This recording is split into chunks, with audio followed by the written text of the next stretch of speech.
persilahkan Cisliani untuk memulai dengan sebuah pujian. Shalom, Monsinyur, Romo, Bapak Ibu terkasih. Puji syukur pada Tuhan bila pada malam hari ini kita boleh kembali dipersatukan di dalam Konvenda 11 ini. Saya ingin menyapa BPK Kausupan Bandung, teman-teman di sana, Shalom. BPK PKK KAJ, Shalom. Teman-teman dari Bandung, Shalom. Mari kita bersama-sama yang sudah dipersatukan. Kita minta Roh Kudus persatukan, curahkan rohnya atas setiap kita. Satukanlah roh kami ya Tuhan. Kami mengajak Bapak Ibu untuk bernyanyi bersama kami.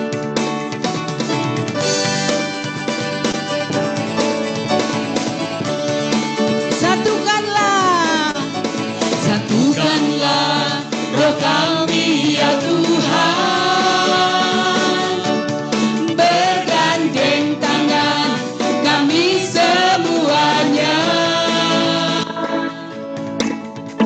Dalam hadirat-Mu kami menyembah-Mu. Curahkanlah roh-Mu atas kami. Satukanlah, satukanlah roh kami ya Tuhan.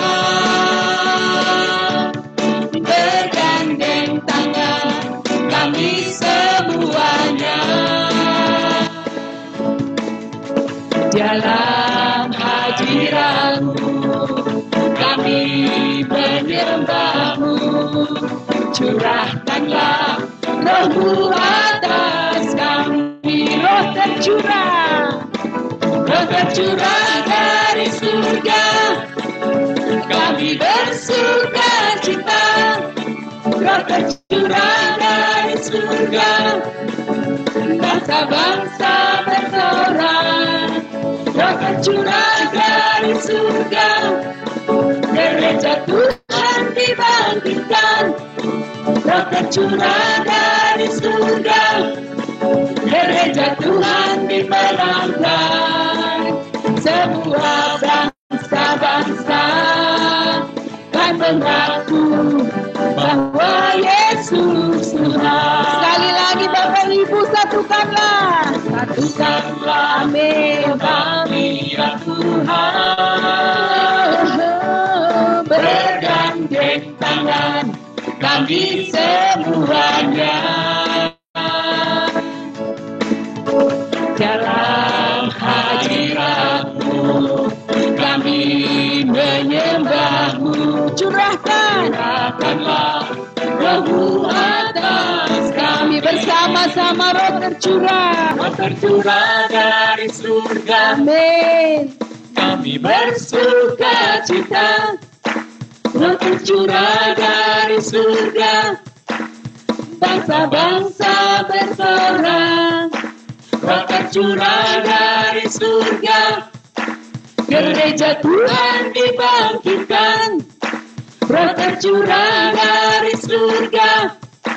Gereja Tuhan dimenangkan. Semua bangsa-bangsa. Katakan semua bangsa.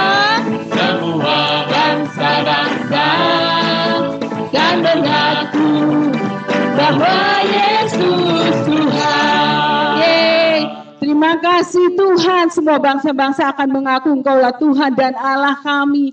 Bapak Ibu yang kita sudah dipersatukan di dalam 3 BPK ini, saat ini Tuhan telah mempersatukan kita. Mari kita awali acara pada malam hari ini dengan tanda kemenangan Kristus. Dalam nama Bapa dan Putra dan Roh Kudus. Amin. Terima kasih Bapa untuk anugerah-Mu boleh mempersatukan kami 3 BPK di dalam acara besar ini, Konvenda 11. Mari Bapa, Engkau beracara di tempat ini bagi kami semua. Engkau akan berbicara melalui hamba-Mu, Monsinyur Pit. Biarlah apa yang boleh disampaikan, boleh menjadi rema di dalam kehidupan kami.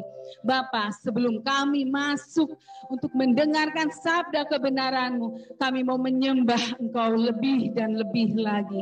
Mari kita siapkan hati kita untuk memuji dan menyembah Dia, Tuhan dan Allah kita. Terpujilah Tuhan Yesus Allah kami. Hanya kepadamu segala hormat, pujian dan syukur.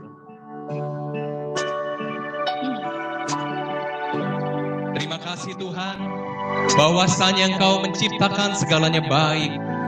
Ini kami anak-anak-Mu dengan segenap hati mempersembahkan pujian bagi Tuhan.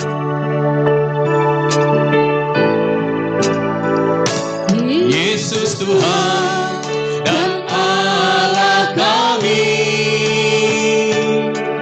Engkau layak menerima pujian, hormat dan kuasa, sebab Kau telah ciptakan segalanya.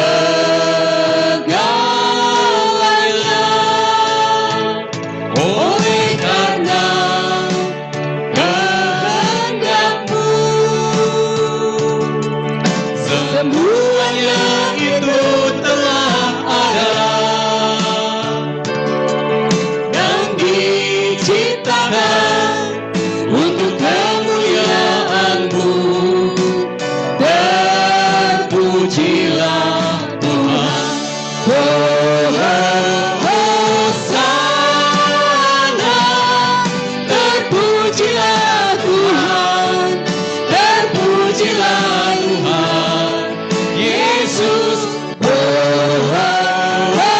Hosana,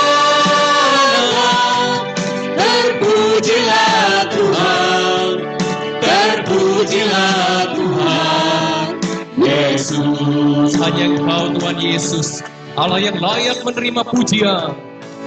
Yesus Tuhan dan Allah kami,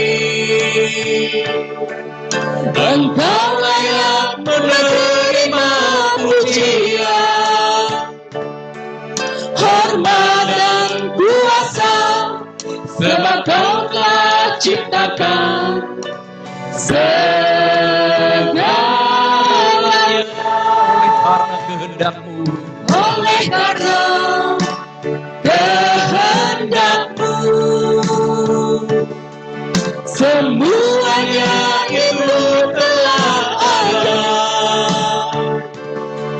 dan diciptakan untuk kemuliaan-Mu. Terpujilah Tuhan. Hosana.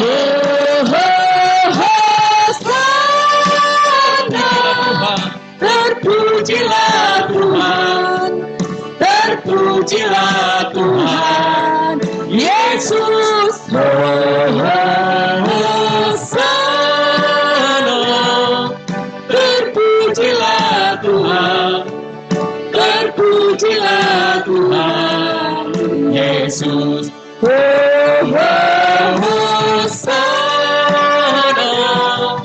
terpujilah Tuhan, terpujilah Tuhan Yesus. Hosana, terpujilah Tuhan, terpujilah Tuhan Yesus. Terpujilah Tuhan Yesus, terpujilah Tuhan Yesus. Terpujilah Tuhan Yesus, terpujilah Tuhan Yesus. Terpujilah Kau Tuhan Yesus, Kau Allah yang besar, Kau Allah yang ajaib. Allah yang besar, ajaib dan mulia. Kau Yesus, Kau Yesus yang selalu membuatku terpesona. Segala pujian bagi-Mu ya Tuhan, hanya Kau yang layak ku agungkan. Dengan segenap hati kami naikkan pujian ini bagi-Mu Tuhan. Kau Allah yang besar, ajaib dan mulia. Kau Yesus, Kau Yesus yang selalu membuatku terpesona. Segala pujian hanya bagi-Mu Tuhan, ya Tuhan. Hanya Kau yang layak ku agungkan. Kau yang layak ku agungkan. Kau Allah yang besar, Allah yang besar, ajaib dan mulia. Hanya Kau Yesus, Kau Yesus yang selalu membuatku terpesona. Segala pujian hanya bagimu Tuhan, bagimu ya Tuhan. Hanya Kau yang layak ku agungkan. Kau Allah yang besar, Kau Allah yang besar. Kau ajaib Tuhan, ajaib dan mulia. Hanya Kau Yesus, Kau Yesus yang selalu membuatku terpesona. Segala pujian bagimu ya Tuhan. Hanya Kau yang layak ku agungkan. Hanya Kau yang layak, hanya Kau yang layak, hanya Kau yang layak, hanya Kau yang layak ku agungkan.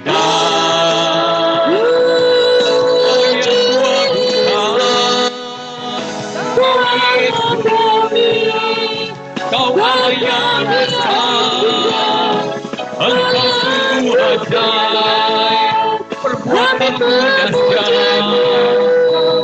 Kami mengagungkan Engkau, Kami memuji, segenap hati kami meninggikan.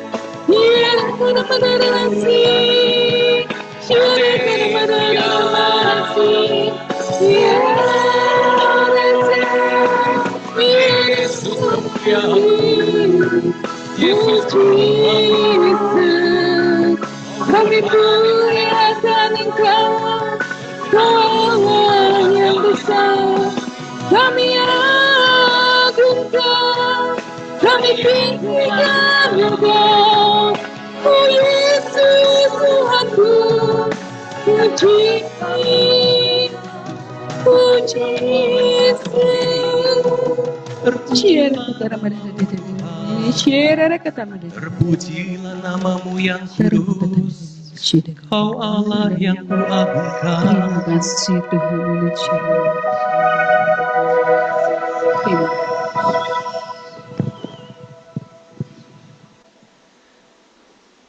Terima kasih Tuhan, kami boleh memuji Engkau pada malam hari ini. Sebentar lagi kami akan mendengarkan sabda kebenaran-Mu dalam konvenda ke-11 ini. Kiranya Engkau memberkati hamba-Mu, Monsinyur Pitt, yang akan membawakan sabda kebenaran-Mu, agar semuanya itu mendatangkan kebaikan bagi setiap kami dimanapun kami berada pada malam hari ini. Demi Yesus Kristus, Tuhan dan pengantara kami. Amin. Kami kembalikan kepada moderator. Terima kasih. Baik, puji nama Tuhan. Terima kasih untuk pujiannya malam sore hari ini dari Bro Jo dan juga Sis Liani.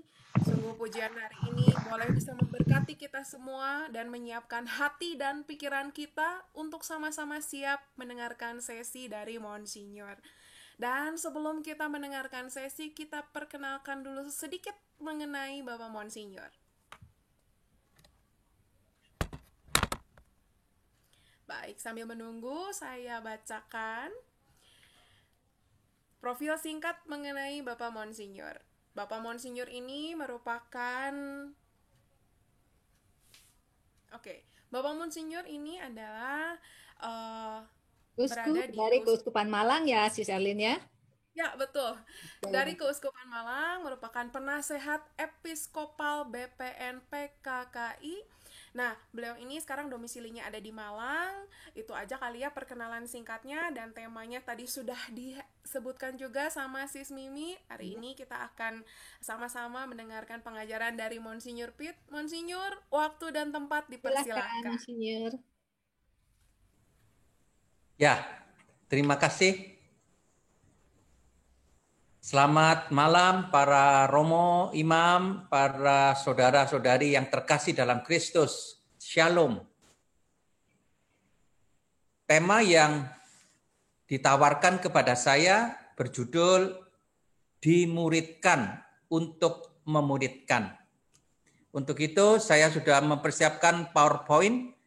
Saya mohon panitia untuk menolong saya menayangkan PowerPoint-nya. Ya, memang waktunya sampai jam 7, tetapi Saya dengar tadi mau ada acara tanya jawab, jadi saya akan mencoba untuk mempersingkat sehingga ada waktu untuk tanya jawab. Baik, silakan.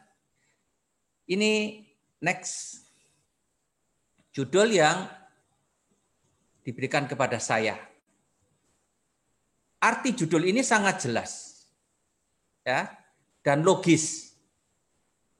Orang perlu dimuridkan, artinya belajar, sebelum bisa memuridkan, yaitu mengajar orang lain. Saya akan menerangkan tema ini berdasarkan kitab suci sendiri. Next. Ada pepatah Latin yang terkenal, nemo dat quod non habet. Artinya, tak seorang pun bisa memberikan apa yang tidak dia miliki sendiri. Bagaimana bisa mengajar orang lain kalau dia sendiri belum mempunyai pengetahuan untuk disampaikan kepada orang lain. Maka prosesnya memang dimuridkan sebelum memuridkan. Atau paling tidak, sambil dimuridkan, orang memuridkan orang lain. Mari kita lanjutkan. Next. Ada ucapan terkenal, ya. Ecclesia Disciens. Gereja itu belajar. Jadi bukan kita saja, seluruh gereja, para pimpinan gereja, magisterium itu belajar. Tapi ada juga istilah Ecclesia Docens. Dari sini kita tahu kata Indonesia dosen. Gereja mengajar tetapi juga belajar. Dan belajar itu tidak ada hentinya. Gereja selalu mendengarkan firman Allah dengan rasa hormat, dengan rasa saleh, sebelum bisa mewartakannya kepada orang lain. Next. Untuk itu ada ayat yang terkenal yang bisa kita renungkan sebagai pedoman. Saya ambil dari Yesaya 54 ayat 4 sampai 5. Ya, yang berbunyi, Tuhan Allah telah memberikan kepadaku lidah seorang murid, supaya dengan perkataan aku dapat memberi semangat baru kepada orang yang letih lesu. Setiap pagi ia mempertajam pendengaranku untuk mendengar seperti seorang murid. Kita lihat itu bagaimana ada hubungan yang erat antara lidah dan telinga. Tuhan Allah memberi kepadaku lidah seorang murid untuk bisa mengajar. Nah, lidah itu hubungannya dengan perkataan, berbicara kepada orang lain. Nabi dipanggil untuk memberi semangat baru kepada orang yang letih lesu. Ini orang-orang Israel yang letih lesu karena baru pulang dari pembuangan di Babylon. Letih lesu imannya, pengharapannya lemah, kurang percaya lagi kepada Tuhan. Tidak punya pengharapan besar akan masa depan yang lebih cerah. Kepada orang yang letih lesu, seorang nabi diutus untuk mengajar, memberi semangat kepada sesamanya. Tetapi sebelum dia bisa mempunyai lidah seorang murid, ternyata dia mempunyai telinga seorang murid. Telinga untuk mendengar. Karena Tuhan harus membuka telinganya. Dan dia harus membuka untuk mendengar. Seperti seorang murid. Ini ayat yang sangat indah untuk kita renungkan. Next.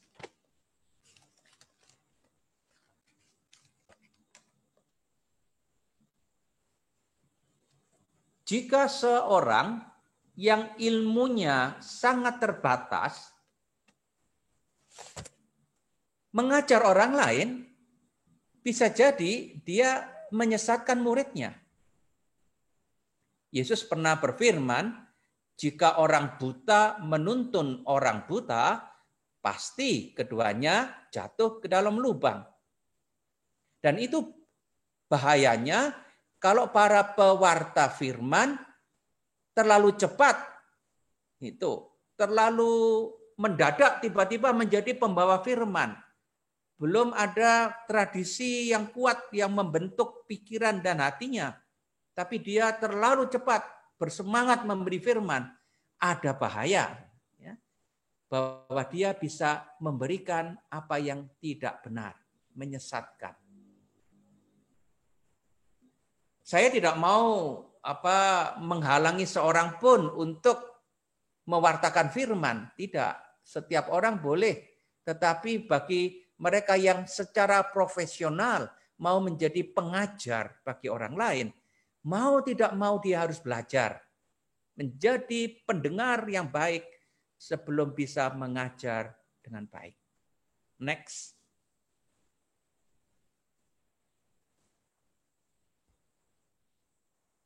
Belajar itu tidak ada batasnya.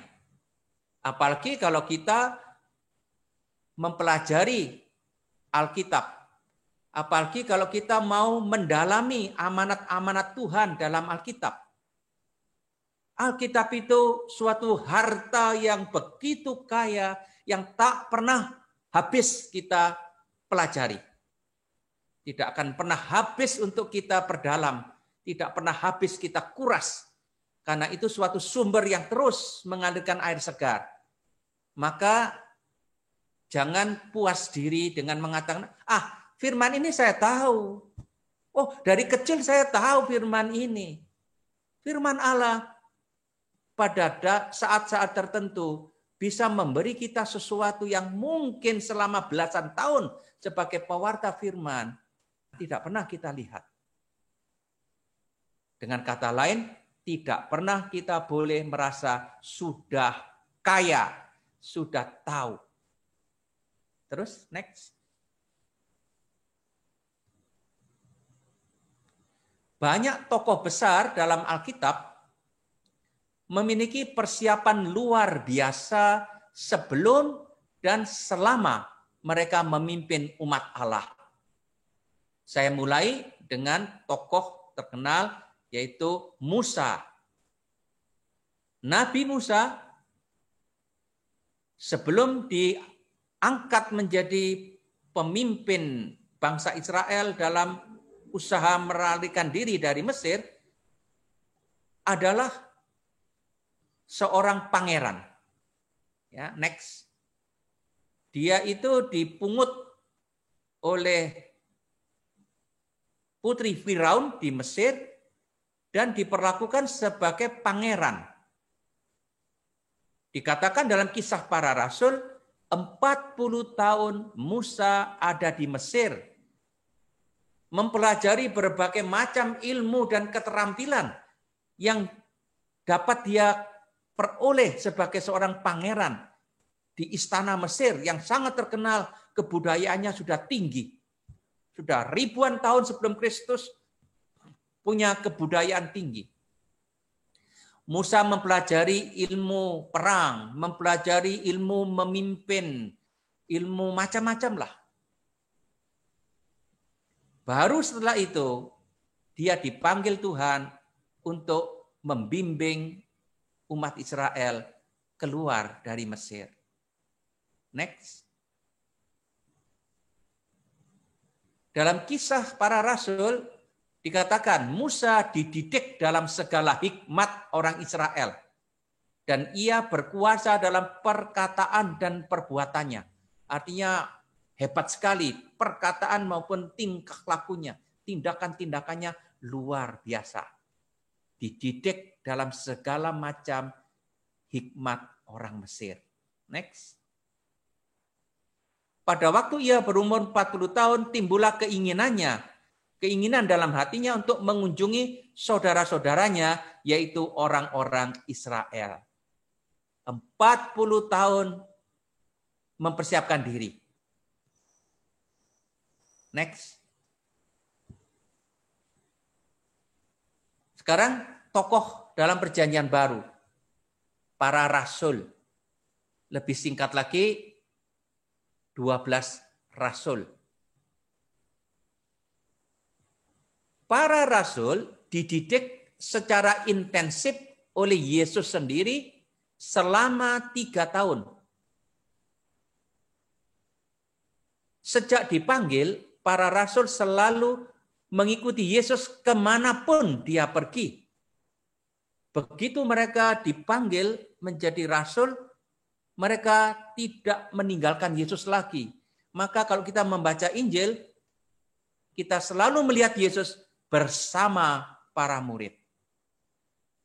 Para murid mengikuti Yesus untuk belajar dari tingkah laku Yesus, dari ucapan-ucapan Yesus, dari sikap-sikap Yesus, tetapi juga dari pengajaran langsung yang mereka terima, baik ketika bersama orang-orang lain, bersama kerumunan orang banyak, maupun ketika mereka sendirian di rumah.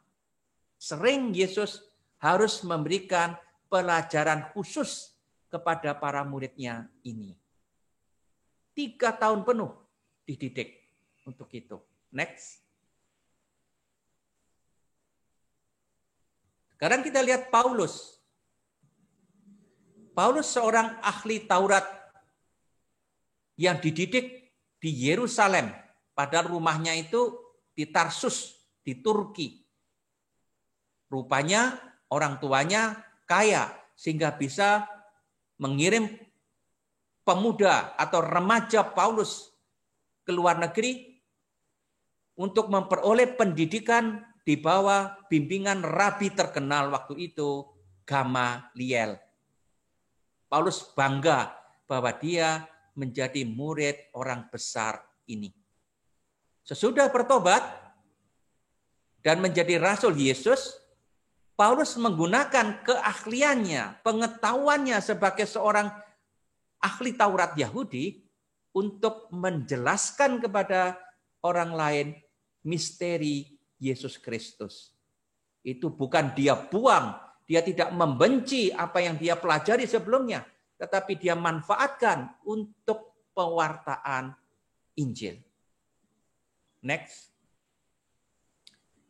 Rupanya dalam perjalanannya, Paulus belajar. Next. Dia membaca, dia merenungkan firman Allah.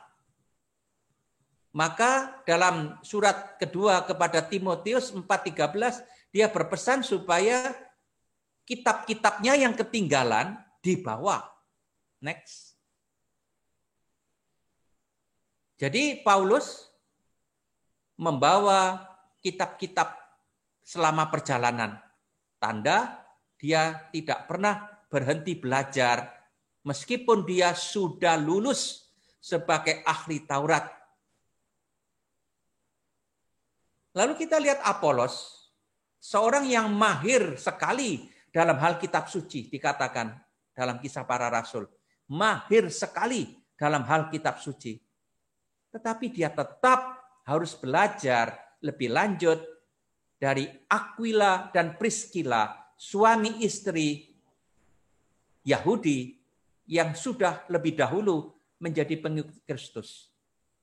Apolos dengan rendah hati belajar dari pasangan suami istri ini dalam hal jalan Tuhan, yaitu dalam hal ajaran-ajaran Kristen. Tidak pernah berhenti belajar. Next. Sekarang kita melihat apa yang menjadi tema kita hari ini. Kalau tadi saya menunjukkan logikanya, dimuridkan untuk bisa memuridkan orang lain. Tapi dari 2 kata ini sebenarnya ada 1 kata yang menyatukan. Dalam 2 kata ini terkandung kata murid. Maka kita akan melanjutkan pembahasan kita dengan melihat apa sih murid Yesus itu. Dan kita bandingkan apa bedanya dengan murid seorang rabi Yahudi. Perbandingan ini akan mengajar kita bagaimana sikap kita, bagaimana posisi kita sebagai murid Yesus. Murid rabi Yahudi itu mencari guru. Seperti Bapak Ibu zaman sekarang akan mencari sekolah untuk anaknya. Mereka yang memilih. Kalau punya uang ya mencari sekolah yang paling favorit. Sekolah yang paling dianggap terkenal. Atau seorang mahasiswa memilih sendiri fakultas yang dia cari. Yang cocok dengan dirinya. Fakultas yang menurut dia paling hebat. Murid orang Yahudi juga begitu. Dia berkeliling mencari guru yang cocok. Mencari guru yang tenar, yang terkenal karena kepandaiannya. Dan mereka datang untuk belajar. Belajarnya itu adalah kitab Taurat. Jadi dia bersama dengan gurunya mempelajari kitab Taurat.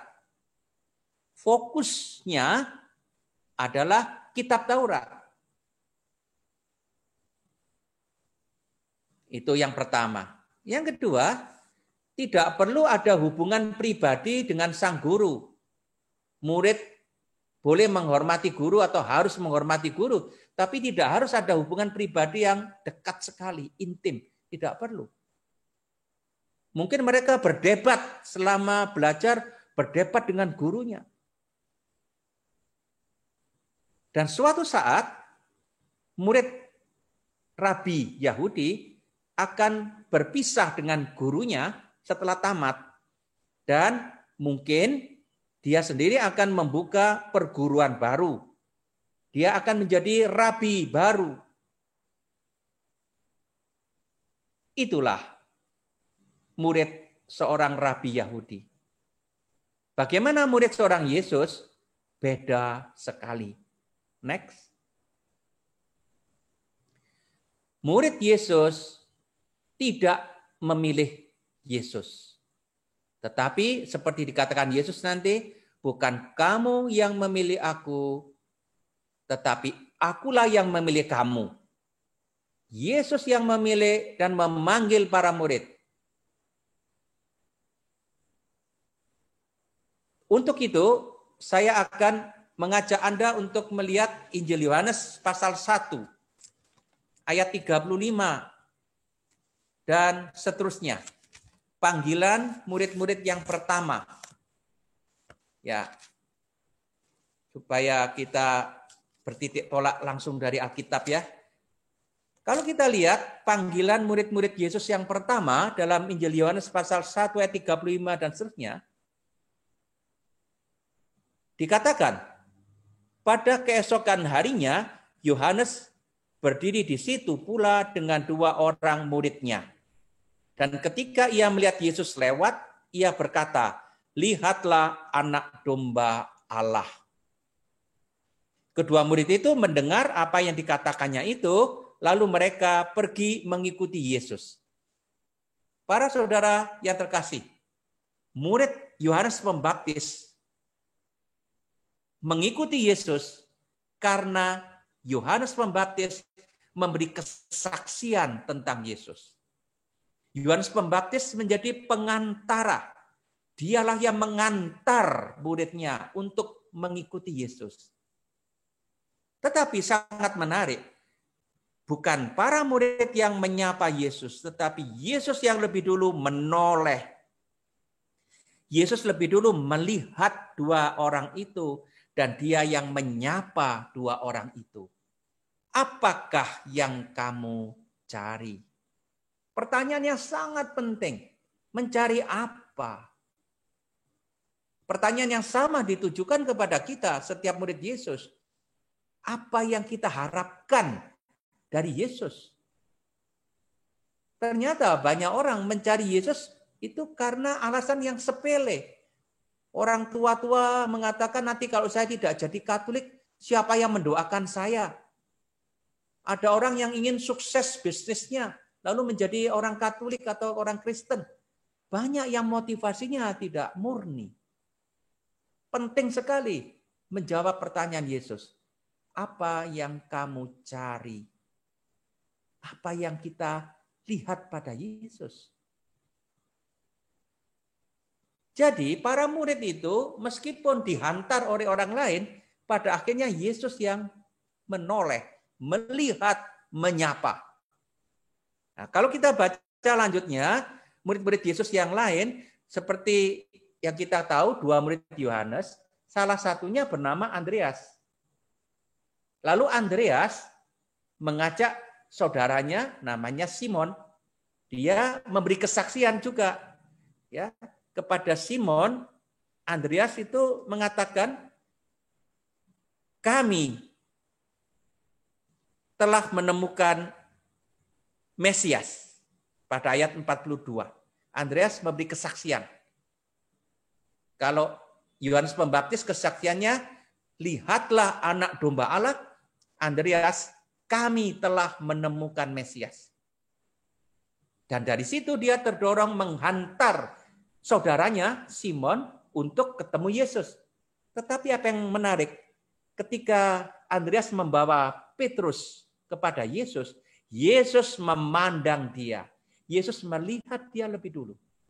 Dan Yesuslah yang menyapa Simon dengan mengatakan, engkau Simon, anak Yohanes, engkau akan dinamakan Kefas, artinya Petrus, atau artinya batu karang.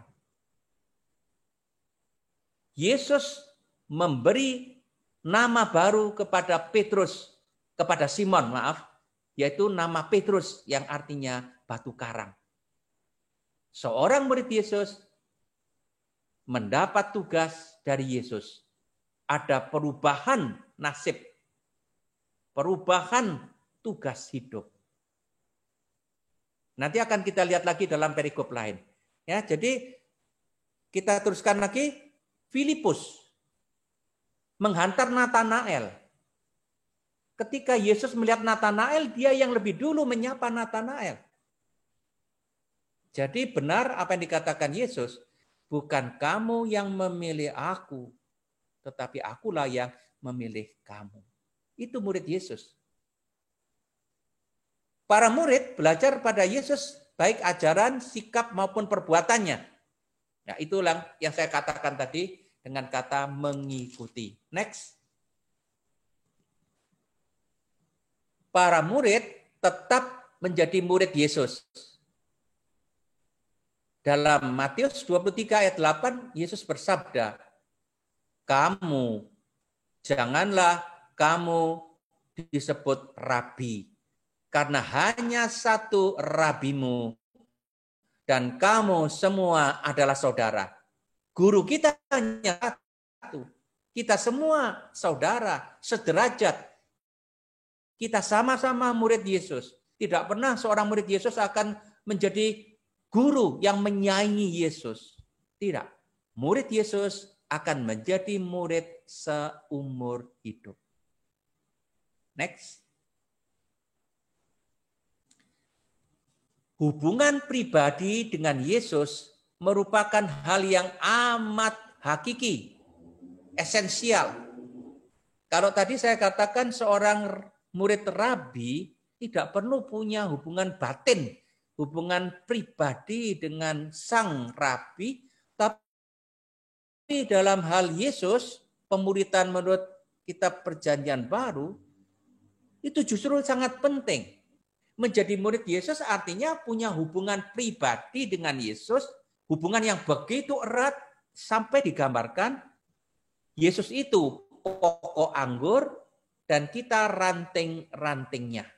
Kalau ranting tidak melekat pada pohon, pada pokok, dia akan mengering, mati, tidak menghasilkan buah.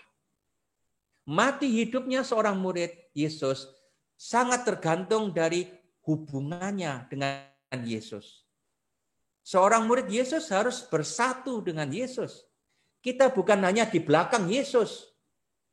Kita tidak hanya menerima ajaran Yesus yang hebat, yang menarik hati kita. Tidak. Tidak juga kita di samping Yesus. Tidak. Tetapi dalam Injil Yohanes dikatakan, aku di dalam kamu dan kamu di dalam aku. Hubungan yang begitu erat. Itulah hakikat seorang murid Yesus. Dengan kata lain, kalau ada orang mengaku diri murid Yesus, tetapi tidak pernah berdoa atau jarang berdoa, itu namanya menyangkal hakikat sebagai murid. Murid Yesus itu harus punya hubungan dengan Yesus. Hubungan yang mendalam, hubungan pribadi. Dan selalu menjadi murid. Tidak pernah akan melebihi gurunya. Next. Next. Jadi yang tadi saya katakan, sudah saya tulis, menjadi murid Yesus itu harus bersatu dengan Yesus, bahkan lebih lanjut, mengambil bagian dalam misi Yesus. Tugas Yesus mewartakan Injil, begitu juga para murid harus ikut mewartakan Injil. Yesus harus menderita dulu, baru mengalami kemuliaan. Begitu juga para murid Yesus harus memikul salib, menderita bersama Yesus sebelum masuk dalam kemuliaan bersama Yesus. Jadi itulah hubungan antara murid dengan sang guru. Kita harus menjadi seperti Yesus dan ambil bagian dalam nasib Yesus, dalam misi Yesus. Untuk itu, saya akan memberikan renungan berdasarkan beberapa perikop yang sudah saya siapkan. Tetapi saya mau mengatakan, kalau melihat buku-buku yang berjudul pemuritan, Inggrisnya discipleship, tidak ada sesuatu yang baku. Setiap buku menguraikan apa yang dia anggap berguna. Baik pedoman yang diberikan oleh BPN maupun pedoman-pedoman lain yang saya temukan di internet, tidak ada suatu aturan yang baku. Kalau bicara pemuritan harus bicara ini tidak ada. Karena itu pada kesempatan yang terbatas ini, perkenankan saya hanya memberikan penjelasan mengenai perikop-perikop yang penting berkaitan dengan pemuritan. Kita mulai dengan Markus 1 ayat 16 sampai 20. Ya. Tapi karena waktunya sangat terbatas, tidak kita baca. Kita langsung saja melihat dan memberikan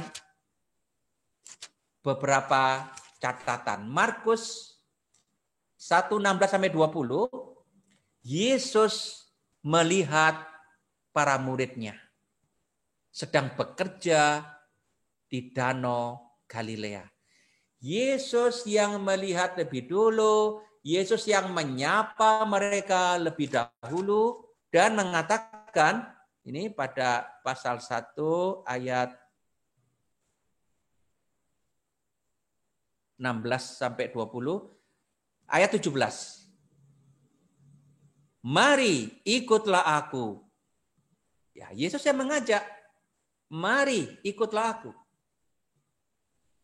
Dan kamu akan kujadikan penjala manusia. Dikatakan karena mereka adalah penjala ikan. Itu Andreas dan Simon. Dua bersaudara ini nelayan yang sedang bekerja. Dan ketika Yesus memanggil Simon dan Andreas, Yesus memberikan tugas baru. Yesus mengubah nasibnya dari penjala ikan menjadi penjala manusia. Seperti Petrus tadi diberi julukan batu karang sebagai lambang bahwa nasibnya diubah oleh Yesus menjadi pemimpin gereja. Apa yang bisa dikatakan? Mereka berani meninggalkan masa lalu untuk mengikuti Yesus. Dikatakan mereka pun segera meninggalkan jalannya dan mengikuti dia. Meninggalkan pekerjaan lama, meninggalkan kehidupan lama untuk menjalani suatu kehidupan baru bersama Yesus. Sejak itu kemanapun Yesus pergi, mereka ikut. Next. Juga dapat disimpulkan tadi pada perikop yang pasal 1 tadi ya, bahwa Yesus memilih para murid yang mau bekerja. Yesus ketika memanggil Zebedius dan Yohanes juga sedang membersihkan jala. Dengan kata lain, mereka pun sedang bekerja. Dan kata orang, nelayan itu pekerja keras karena sepanjang malam di tengah laut atau di tengah danau. Yesus tidak mencari muridnya di antara orang yang sedang menganggur. Tidak. Muridnya adalah pekerja keras. Sekarang perikop yang penting sekali, ini saya kira pada misa pembukaan juga muncul ini ya. 13, belum terlalu cepat, tolong kembali. Markus 3, 13 sampai 14. Dikatakan, kemudian naiklah Yesus ke atas bukit. Ia memanggil orang-orang yang dikehendakinya, dan mereka pun datang kepadanya. Yesus yang memanggil mereka yang dikehendaki. Lalu mereka datang. Dan dia memilih dari sekian banyak pengikutnya, hanya 12 orang. Untuk melambangkan 12 suku Israel. Dan 12 orang ini penting sekali, maka saya beri warna lain. Para murid itu dipanggil untuk menyertai Yesus. Dan untuk diutusnya memberitakan Injil. Nah, di dalam mewartakan Injil, mereka dibekali dengan kuasa mengusir setan. Seperti Yesus sendiri mampu mengusir setan, mampu menyembuhkan orang sakit, mampu membuat mujizat-mujizat, para murid yang diutus untuk ikut mewartakan Injil mendapat kuasa yang sama yang ada pada Yesus. Tetapi dua hal ini tolong diingat, menyertai dia.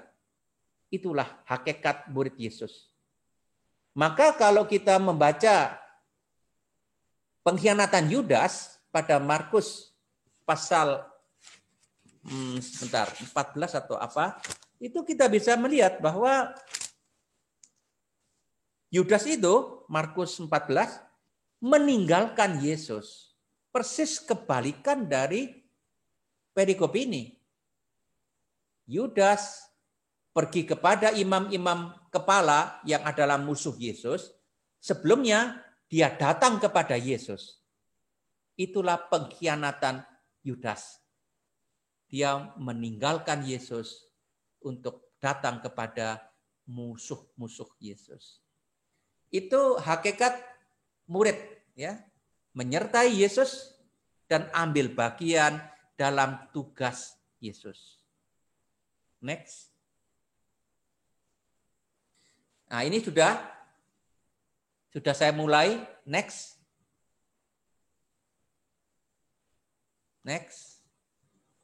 Nah, ini yang belum.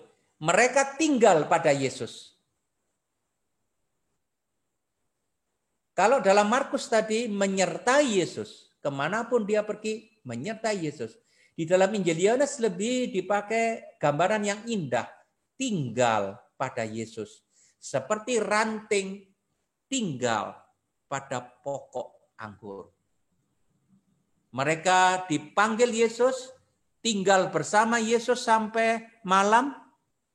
Maka ketika para murid ini menyusun Injil Yohanes, mereka masih ingat 3 tahun yang lalu atau puluhan tahun yang lalu, karena Injil Yohanes mungkin ditulis jauh sesudah itu. Masih ingat saat pertama mereka bertemu Yesus, sore hari mereka tinggal bersama Yesus untuk mendapat pengajaran langsung dari Yesus. Nah, inilah pengertian murid Yesus. Tinggal. Pengertian yang amat penting dalam Injil Yohanes. Next. Matius 10 ayat 1 dan ayat 6 sampai 15. Yesus memanggil ke-12 muridnya dan memberi kuasa kepada mereka untuk mengusir roh-roh jahat dan untuk melenyapkan segala penyakit dan segala kelemahan. Tadi sudah saya sebut, saya singgung. Para murid mendapat kuasa yang ada pada Yesus. Untuk mewartakan Injil, mereka dibekali atau dilengkapi dengan kuasa ini. Jadi mirip Yesus. Begitu juga apa yang mereka wartakan, sama. Kalau Yesus harus mewartakan kerajaan Allah sudah dekat, bertobatlah dan percayalah kepada Injil, nanti para murid juga akan mewartakan bahwa kerajaan Allah sudah dekat. Next. Ya, terus next. Seperti Yesus, para murid harus menguatkan pewartaan mereka dengan penyembuhan orang sakit, pengusiran setan, dan sebagainya. Nah, kalau kita lihat akhir dari Injil Markus, Yesus mengutus para murid untuk pergi ke seluruh dunia, mewartakan Injil dengan disertai tanda-tanda ajaib. Ya, bisa menyembuhkan orang sakit, mengusir setan, memegang ular, dan kalau dipagut, digigit, tidak sampai mati, minum racun, tidak sampai mati. Nah, itulah tanda-tanda yang diberikan Yesus kepada para rasul. Next. Tinggal sedikit. Ya, ini yang agak sulit. Ternyata menjadi murid Yesus itu harus ikut ambil bagian dalam nasib Yesus. Kalau Yesus harus menderita, memanggul salib, baru masuk di dalam kemuliaan Bapa, begitu juga para murid Yesus harus memanggul salib, menyangkal diri, mengikuti Yesus.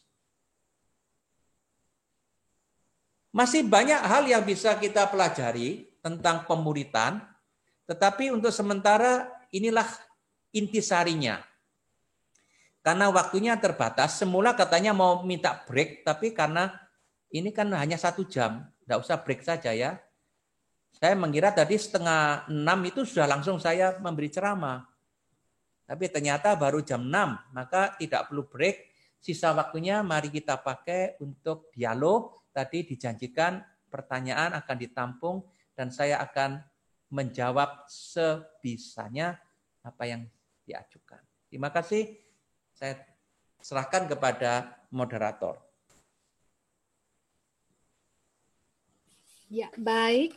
Monsinyur, terima kasih. Terima kasih untuk penjelasannya sore hari ini.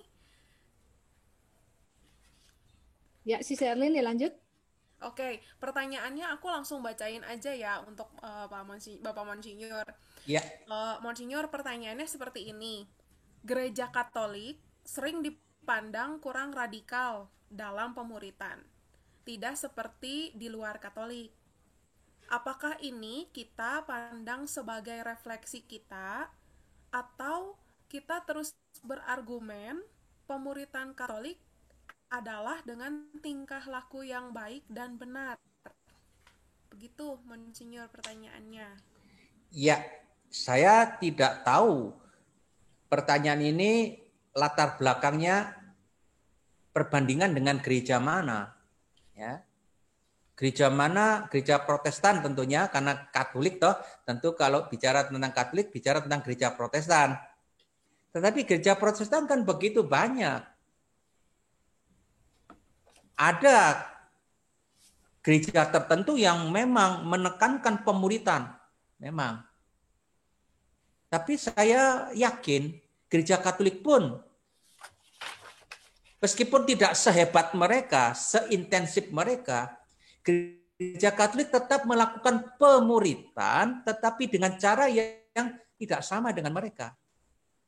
Misalnya, kalau tidak bicara mengenai karismatik yang sering mengadakan seminar, lokakarya, retret, rekoleksi, pemuritan di dalam Gereja Katolik terjadi kalau orang mengikuti Ekaristi dan mengikuti khotbah dengan baik. Kalau orang mengikuti ibadat-ibadat yang diadakan di lingkungan-lingkungan, ada doa rosario di mana ada renungan. Jadi kecil-kecil, tetapi sebenarnya itulah proses pemuritan, mengajar orang untuk memahami ajaran Yesus. Nah, untuk karismatik, saya kira ada set, ada cap. Ya, ada. Saya rasa kita hanya mungkin tidak seintensif mereka, tetapi proses pemuritan tetap ada. Apakah itu kurang radikal? Enggak tahu, tapi kita punya proses itu. Ya, terima kasih. Mungkin berikutnya. Pertanyaan berikutnya, Monsinyur, kalau saya kan ikut baca Alkitab, menyampaikan sharing ke orang lain, walaupun saya belum belajar Alkitab secara khusus. Ya, jadi belum belajar Alkitab secara khusus, tetapi sharing gitu ya. Pertanyaannya tadi kurang jelas karena suaranya sempat agak hilang tadi. Jadi pertanyaannya diulangi. Saya ikut kursus Alkitab. Ya. Saya pengen sharing, membagikan sharing.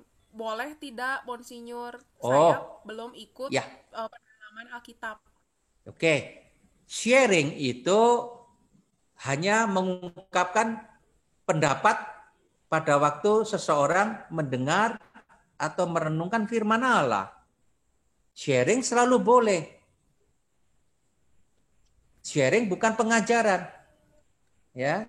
Jadi boleh-boleh saja meskipun belum mengikuti kursus Alkitab, hanya mengungkapkan kesan firman yang ada dalam hatinya boleh. Tapi nanti kalau mau mengajar, ya perlu belajar dulu. Bedakan antara pengajaran dengan sharing. Dan orang kalau sharing tidak perlu takut saya salah atau benar. Namanya saja hanya sekedar sharing, share itu. Bisa ya itu ya. Monsinyur, pertanyaan satu lagi. Apakah benar pemahaman kalau ikut Tuhan Yesus harus mengalami penderitaan dulu sebelumnya?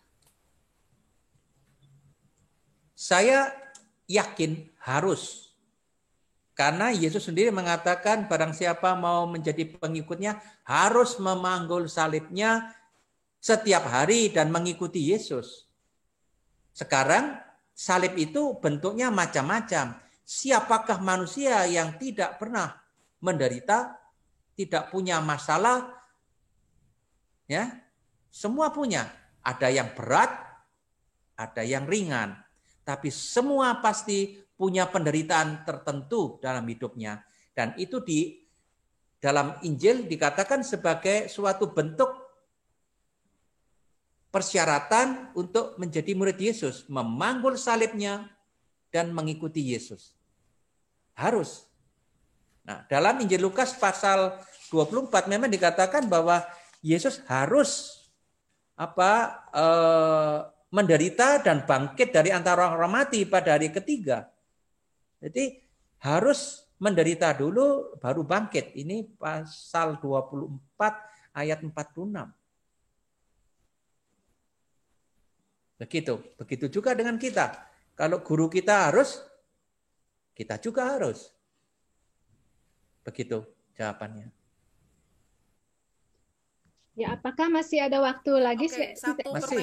Masih ada. Masih ada, bisa ya. Silahkan dibacakan lagi, Sis Arlin. Satu pertanyaan terakhir, Ya. Monsinyur, tanda-tanda murid Kristus adalah menumpangkan tangan atas orang sakit, lalu sembuh, mengusir setan, setannya pergi. Tapi faktanya sering gak kayak gitu. Apakah ini bisa jadi untuk menyerang kekristenan? Memang ada masalah besar yang harus kita hadapi. Para rasul mendapat kuasa begitu besar dari Yesus, bahkan ada yang bisa membangkitkan orang mati. Petrus membangkitkan orang mati. Paulus membangkitkan orang mati. Petrus bisa membuat orang lumpuh berjalan kembali. Tetapi dalam sejarah, kuasa yang begitu besar yang dipercayakan kepada para rasul pelan-pelan lenyap. Pertanyaannya, mengapa kuasa-kuasa itu tidak begitu kentara lagi? Meskipun kadang-kadang mujizat masih terjadi, meskipun kadang-kadang orang mendapat karunia untuk menyembuhkan, mujizat masih cukup sering terjadi. Tetapi itu bukan milik dari setiap orang yang mengaku diri murid Yesus lalu menumpangkan tangan sembuh. Jadi masalahnya, apa yang menjadi ciri murid Yesus, para rasul ya maksudnya, tidak begitu kelihatan pada diri kita, murid-murid yang sudah hidup sekian ribu tahun sesudah Yesus. Kuasa itu tidak hilang, tetapi tidak menjadi sesuatu yang otomatis ada. Nah, kalau kita diserang oleh orang-orang, kita jawab, pada zaman para rasul mungkin memang dibutuhkan hal itu. Tetapi setelah sekian lama, kuasa itu tidak terlalu dibutuhkan sebagai bukti bahwa Yesus itu Tuhan. Ya, saya tidak mengatakan ini sesuatu yang mudah untuk dijawab. Saya tadi sudah mengatakan ini problem yang menjadi pertanyaan besar sepanjang zaman. Mengapa kuasa itu sekarang tidak selalu nampak? Iya, terima kasih Monsinyur untuk jawabannya yang luar biasa. Kita berikan aplaus untuk Monsinyur untuk pengajarannya hari ini di tempat masing-masing. Terima kasih, semoga Monsinyur selalu berada dalam keadaan sehat dan Tuhan memberkati. Amin. Amin. Jangan khawatir ya untuk Bapak Ibu yang masih ada pertanyaan atau mungkin ada belum terpikirkan saat ini. Nanti ada pertanyaan muncul kemudian. Bisa di chat nanti melalui link yang akan ditampilkan di kolom chat. Nanti Pak pembicara atau Monsinyur berkenan akan menjawab melalui email. Silahkan ya Bapak Ibu. Mungkin Sis Erlin kita akan lanjut dengan kuis dulu. Bagaimana? Oke, seperti yang sudah dijanjikan, satu buah pertanyaan dengan 2 orang pemenang. Nah, silakan kirim jawabannya ke Q&A moderator untuk Q&A moderator dengan, dengan menyebutkan nomor pendaftaran Anda, nama, lalu jawaban. Dan hadiahnya apa Sis Erlin? Uang apa ya Sis Mimi? Saya jadi ragu-ragu. 100.000 rupiah ditransfer lewat GoPay atau OVO. Kita bisa belanja-belanja, asik nih ya kayaknya ya. Ya, betul banget. Ya. Oke. Pertanyaannya adalah, apa yang dimaksud dengan Nemo dat quod habet? Ya. Sekali lagi ya. Ya, diulang. Apa yang dimaksud dengan Nemo dat non habet? Cukup jelas mungkin Bapak Ibu, saya ulang mungkinnya. Apa artinya? Tadi penjelasan Bapak Monsinyur di awal ya. Ya. Nah, apa artinya Nemo dat quod non habet? Nemo dat quod non habet. Itu penjelasan Monsinyur di awal-awal sekali. Silahkan yang sudah bisa menjawab di chat ke Q&A moderator. Oke, terima kasih sudah banyak banget yang sudah memberikan jawaban. Nanti kita umumkan pemenangnya. Ya, baik.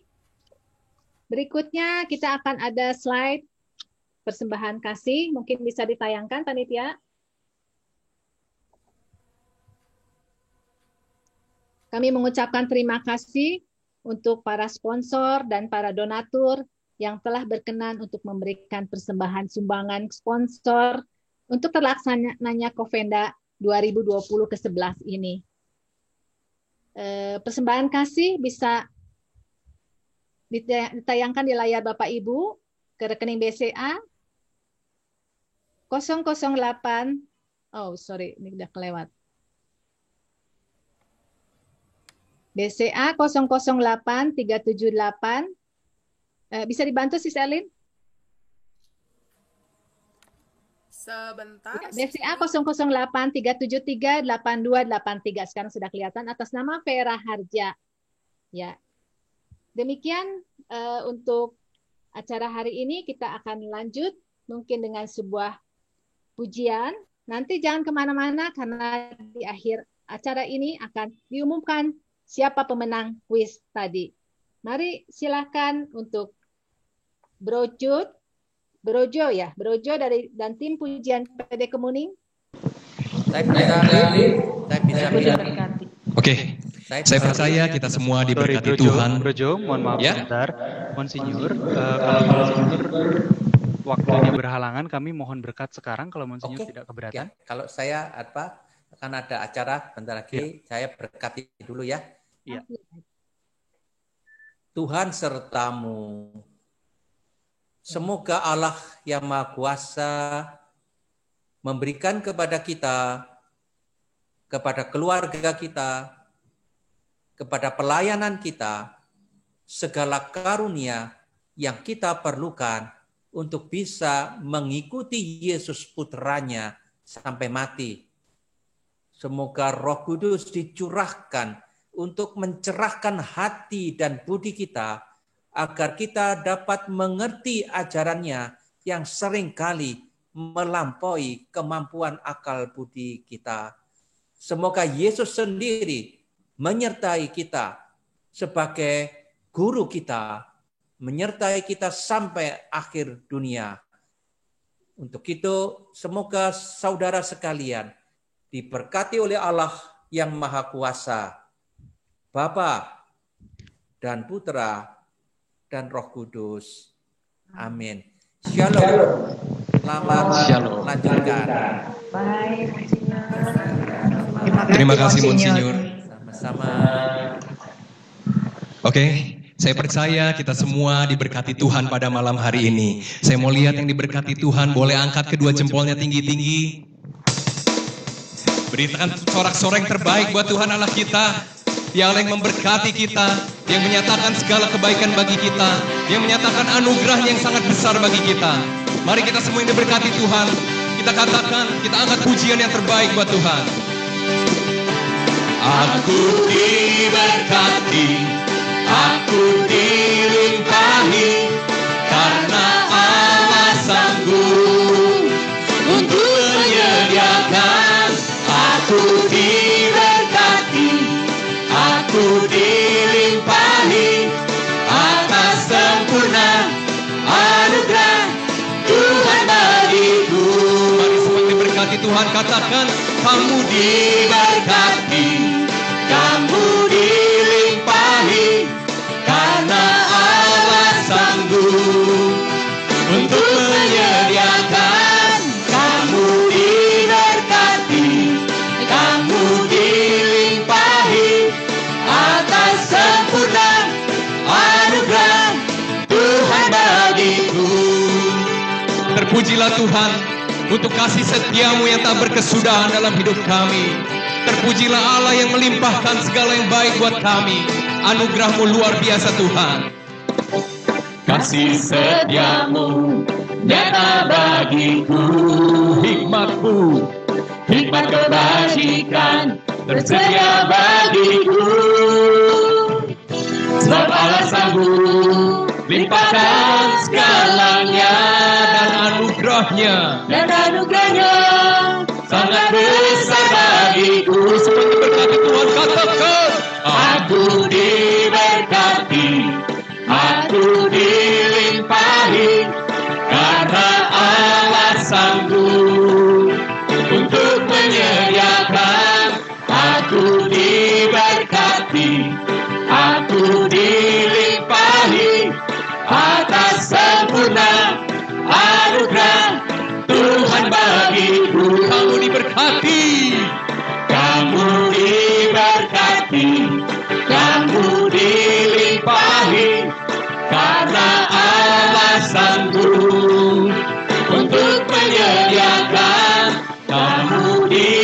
diberkati, kamu dilimpahi atas sempurna anugerah Tuhan bagiku, atas sempurna anugerah Tuhan bagiku, atas sempurna anugerah Tuhan bagiku.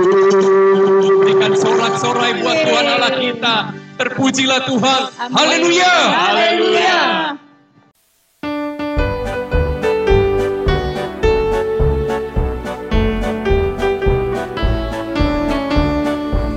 Aliran rahmat telah dicurahkan untuk mengalir ke seluruh dunia, memanggil kita berdiri bersama